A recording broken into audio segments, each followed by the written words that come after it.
July 10, 2013. The Panama Canal. A rusted North Korean freighter slowly approaches the canal locks. Its cargo manifest lists something completely ordinary: sugar. Nearly 10,000 tons of it. To customs officers, this kind of shipment usually means a routine inspection and paperwork. Nothing more. But that morning, authorities receive a tip. Something on the ship isn't what it claims to be.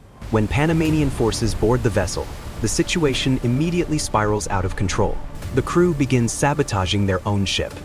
Some try to resist arrest. The captain collapses on deck, grabs a knife, and attempts to cut his own throat.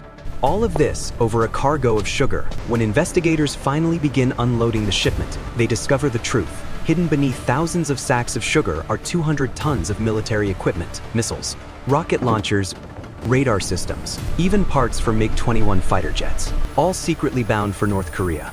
The scandal spreads across the world within hours. Images of the seized weapons dominate international headlines. For North Korea, a country built on secrecy and control, the humiliation is massive. But inside the North Korean embassy in Havana, one man receives a call that will change his life. His name is Ri Il-Gyu, and in the years that follow, he will transform from a loyal North Korean diplomat into one of the regime's most dangerous defectors. Ri Il-Gyu was not born a rebel. He was born into the system. In North Korea, where you are born determines the entire trajectory of your life. The country operates under a rigid social classification system known as songbun. Those born in Pyongyang are often considered politically reliable, and that means the state invests in them. Ri Il-Gyu was one of those investments. From an early age, he was trained to serve the regime. He studied foreign languages that would eventually make him valuable overseas. In North Korea, diplomats are not simply representatives of their country. They are instruments of survival. The regime relies on them to navigate a world that largely rejects it.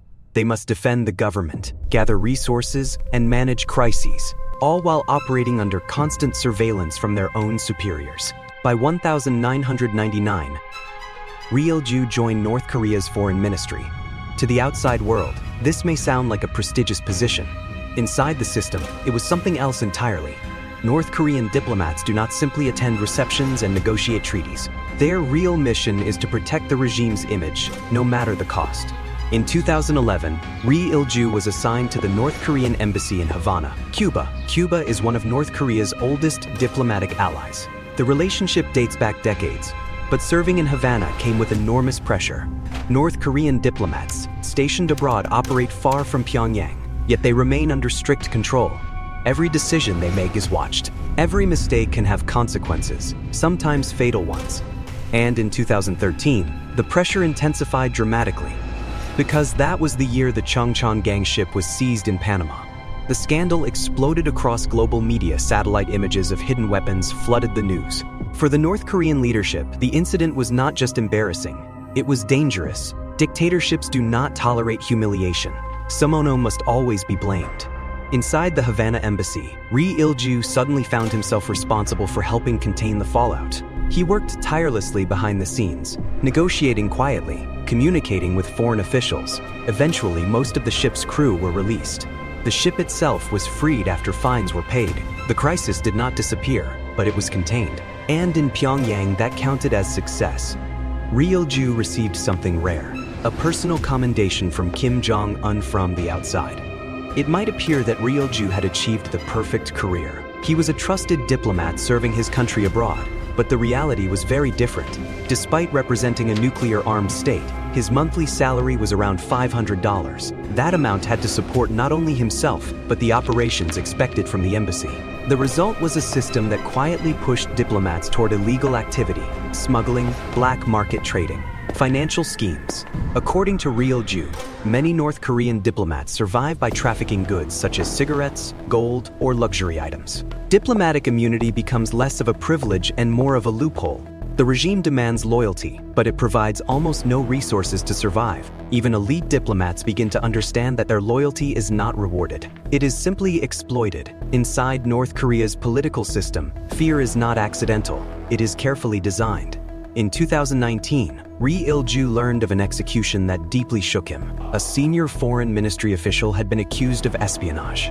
The punishment was immediate. Public execution. Other government officials were forced to watch. The message was clear. Rank does not protect you. Loyalty does not protect you. No one is safe. For diplomats abroad, this knowledge hangs over every decision they make. A single scandal, a single failure, and the consequences could be fatal. Years of pressure slowly built inside Ri Il-Gyu. Corruption within the foreign ministry worsened. Officials demanded bribes. Performance evaluations were manipulated. And when Ri Il-Gyu developed a serious medical condition, a cervical disc injury causing nerve damage, the regime refused to allow him treatment abroad. The message was unmistakable. He was not a person. He was an asset, and assets are used until they break. For many North Korean diplomats, family members back home act as hostages, preventing defection. But in Ri Il-Gyu's case, tragedy had already removed that leverage. His parents and in-laws had passed away. For the first time in his life, he realized something terrifying. He had nothing left tying him to the system. That realization changed everything. Ri Il-Gyu planned his escape in absolute secrecy. Even his wife did not know. Every step had to be calculated carefully. North Korean embassies tightly control travel documents. Passports are usually locked away in secure safes. But Ri Il-Gyu managed to find a narrow window of opportunity. 6 hours before their scheduled flight, he finally told his family. At first, his wife thought he was joking. Then she saw the plane tickets. The family packed quickly. They walked out of the embassy compound as if it were an ordinary day. At the airport, the tension became unbearable. Every stranger looked like a potential threat. If a colleague from the embassy recognized them, the escape would collapse instantly. The consequences would not be imprisonment. It would likely mean disappearance. But somehow, they boarded the plane. When the aircraft lifted off the runway, Cuba disappeared beneath the clouds. Only then did Ri Il-Gyu begin to believe they might survive. Today, Ri Il-Gyu lives under protection in South Korea. But instead of disappearing quietly, he began speaking publicly, giving interviews, explaining how North Korea's diplomatic system truly operates. In 2024, he appeared at international forums and government hearings. He described corruption within the foreign ministry. He described diplomats struggling to survive on humiliating salaries. And he described the man at the center of the system, Kim Jong-un. According to Ri Il-Gyu, the North Korean leader can appear surprisingly ordinary during private meetings, smiling, laughing, even friendly. But behind that image lies a system built entirely on fear, a machine that rewards loyalty only temporarily, and eventually devours the very people who serve it. Ri Il-Gyu did not simply escape that machine.